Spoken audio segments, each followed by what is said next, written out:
All right. Good morning, guys. This is the 2025 January.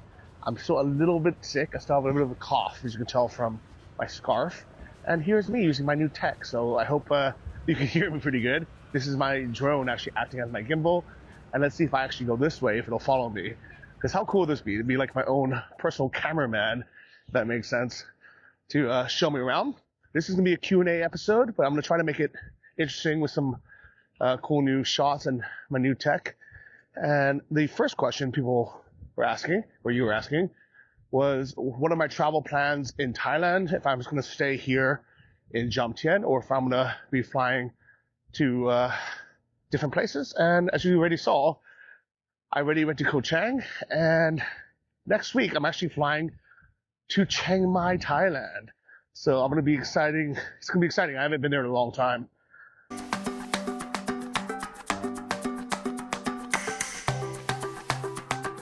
Nomad Summit 2019. Yeah! So one of my favorite things is when people come up to me and say, Johnny, I was at your last conference last year, or I was in the Vegas conference, or this is my fourth Nomad Summit that I've attended. And I always ask, that's amazing, why did you come back? I came to Nomad Summit last year, and this is my second one.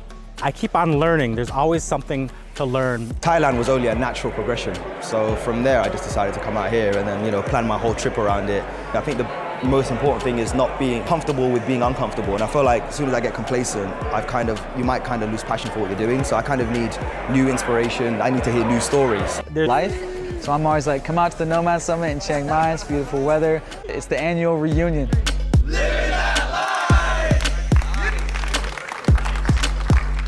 And actually, that's a good segue to question number 2, is what is a great location for digital nomads in Thailand? And Chiang Mai has always been the bread and butter. That's where I got started in 2013. That's where I would recommend to anybody because it has a great community, amazing people, tons of good cafes, great infrastructure, lots of good apartments, a good airport, amazing food, all that good stuff. Kind of everything a nomad needs. The only thing I was ever missing was a beach, and it would have something called burning season, which the air was a bit bad a couple months of the year. So those were the only 2 downsides. But Jomtien Beach here actually kind of makes up for a lot of that. And I actually think this might be the next good spot for nomads. So who knows? Maybe right here in Jomtien will be the next digital nomad hotspot. I actually think it has tons of potential because it has all these great cafes and restaurants, and it has a beach. It doesn't have an airport close as the one in Chiang Mai, but still you can get there pretty quickly. So I recommend Jomtien. I'm going to try direction track far now. It's going to be a little bit higher and a little bit further away from me. And I'm going to answer the third question about Sri Lanka. And actually, I don't know if you saw, but I actually recently won a travel award for Sri Lanka by their... I want to be presented recognizing international marketing. We have Johnny FD from the US. Hello, Sri Lanka. Thank you so much for recognizing me for your tourism awards. I'm so happy that I was able to show my audience on YouTube how beautiful, diverse, culturally rich, and just a paradise Sri Lanka is. I hope more and more people get to visit, travel, see the beauty of Sri Lanka that I've been privileged to see. Thank you again so much for being an amazing country and culture. Thank you very much, Johnny FD from the US.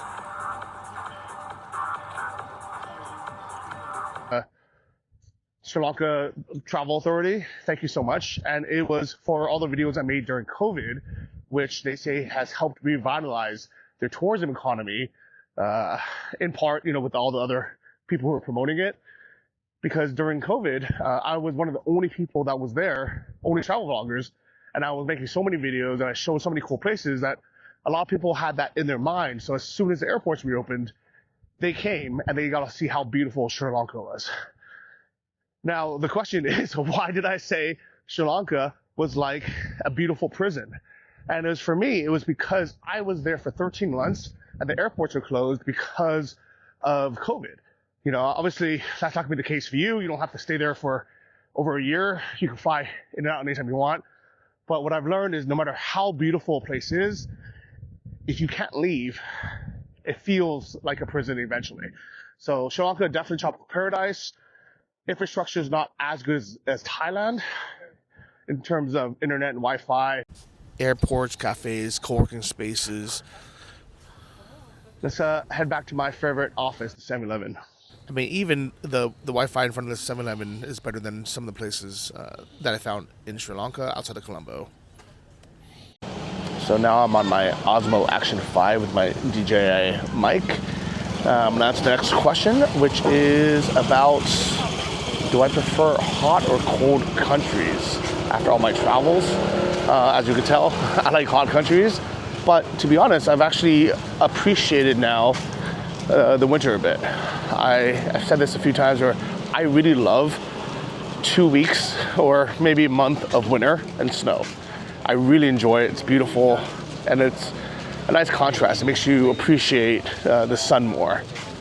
As nice as it is here to sit out here in the sun all the time, it's nice to change it up. Hello, can I have one more hot Americano, small?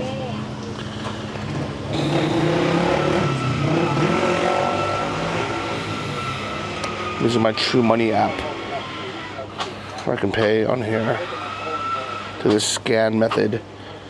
Scan, up.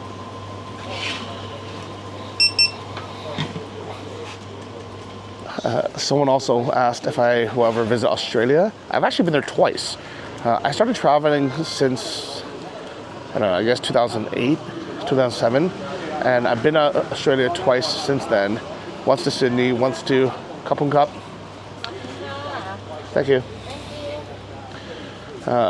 Once to Sydney, once to Melbourne. I liked it. It's perfectly nice. But I think the reason why people go there is because they speak English and they have kangaroos. I honestly think those are the only two reasons why people go. And it's so far away. It's just not for me. It's expensive as well. So I won't be going back there anytime soon. Are you guys riding around Thailand? What, mate? Are you riding all around Thailand or? We just at their local bar. They do a lot of charity. Oh, nice. Yeah. And this is for, what charity is this for? Oh, this is when COVID and all that was on, mate. Oh, wow. Yeah. But they feed the homeless and go and pick up all the plastic off the beach. Okay. Oh, that's nice. That's nice. What bar is it? Richmond Bar. All right. I'll have a pint one day. Thank you. Yeah, come up there, mate. Yeah, I appreciate it. It's all welcome. It's all welcome. I appreciate it. Thanks, man. Yeah. It's good there. They have tonight. They've got killer pool on. There's a pool tournaments. We do the bike riding 3 times a week. Oh, nice. Got things going. All right. Enjoy the ride. Appreciate it. Mate. Come up. Thanks, mate. It's all welcome. Richmond family bar. All right, will do. You know, another question is, where do I feel most welcome at home? And I guess that's a twofold question, because one is, you know, like, where do I feel just like comfortable being? Thailand's a very easy place to be. As you can tell, people are really friendly. Like, both local Thai people are super friendly, and then expats are very friendly. And they're just, you know, it's just an easy place to be. It's cheap, the weather is good. And now I have a 5-year visa. I just got it. It's a multiple entry 5-year visa. And every time I step into the country by land or air, I get 6 months. So, which means as long as I travel anywhere, at least every 6 months, I can basically stay for 5 years. I don't know what the tax implication would be if I stay here year round. So I don't actually plan on staying more than 6 months at a time because of it. But it's giving me an option, guys. And I have seriously considered renting an apartment long term here in Thailand and just calling it my home base. But as for now, keeping my eyes and ears open for what's gonna happen in Thailand. I mean, what's gonna happen in Ukraine, January 20th and going forward. And I hope that there will be a peaceful resolution that has some kind of security guarantee where Ukraine actually can rebuild. Because the worst thing that can happen is just a ceasefire where Russia doesn't have any reason not to just rebuild and attack in a few years, if that makes sense.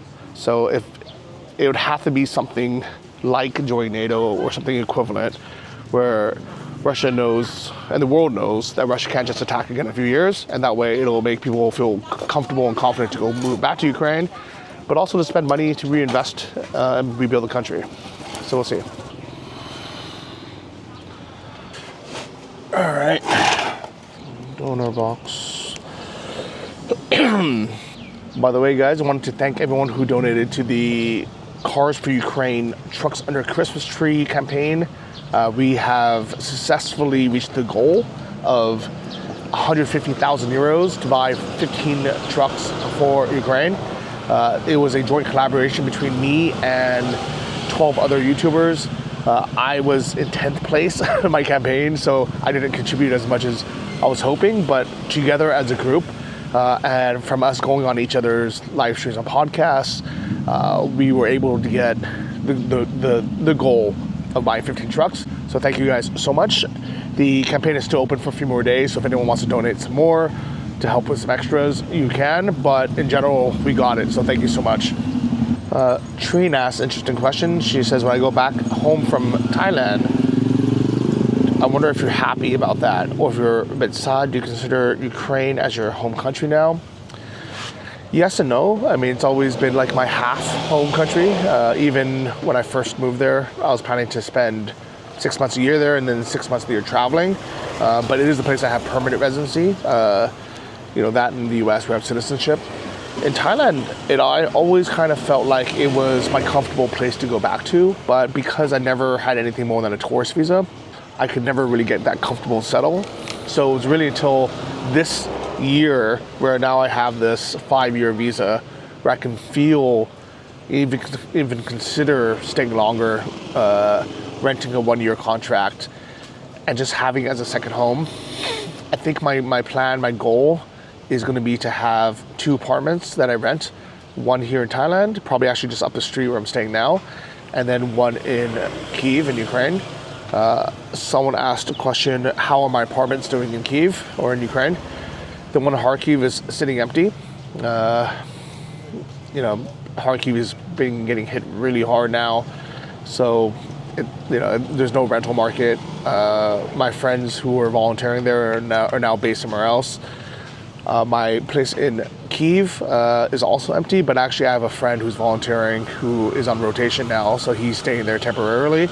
So at least somebody's using it, and it's kind of going to a good use. But back to the question Trina asked, and actually Nurmash asked us too, have I considered leaving Ukraine as my main country of residence? I put so much time and effort and money into building my life in Ukraine that it'd be a really big shame to leave. I feel, this is the case for people who grew up there. It's similar. You invested, your friendships there. You have your favorite restaurants there. You have, the school you went to, or the school I taught at. I just have too big of a connection to just leave it forever. I really hope and pray that there's some kind of forever resolution coming up soon, and that way I can go back and just build my life there again. But everything's going to be determined on that. Whether it's going to be a continuation of what there is now, a ceasefire that doesn't actually solve anything and just kind of pauses it, or if there's going to be like an actual resolution to the war. So we'll see what happens. Richard asks, can I briefly explain how I afford my current lifestyle? What are my main sources of income? My current lifestyle doesn't cost very much. As you saw, I flew here for $350. My apartment is about $400 a month, and I've been drinking 30 baht coffee here at the 7-Eleven, which is less than $1. I like Thai food, which is cheap. I bought my motorbike for $400. That's how I get around. And if I ever wanted to, I'll sell it for the same amount. So I try to keep my cost of living as low as possible. In terms of actual money, like how I actually earn money, I used to earn a lot when I was living in Chiang Mai and I had an online business. when I was running the Nomad Summit, that was like a side project just because I liked networking and liked getting people together. And I was very thankful for all the people who helped me, get ahead, like, teach me skills and teach me all the kind of marketing tips, But as far as now, I kind of just, I'm semi-retired, as in I only do what I enjoy doing. I enjoy making YouTube videos and I enjoy traveling, I guess. But I'll tell you right now, I'll tell you my secrets of how much I'm making from YouTube. In the last 6 months, I made on average $1,700 a month from YouTube. So August was my lowest month at $14.95, just below $1,500. And then December was one of my best months at $18.64.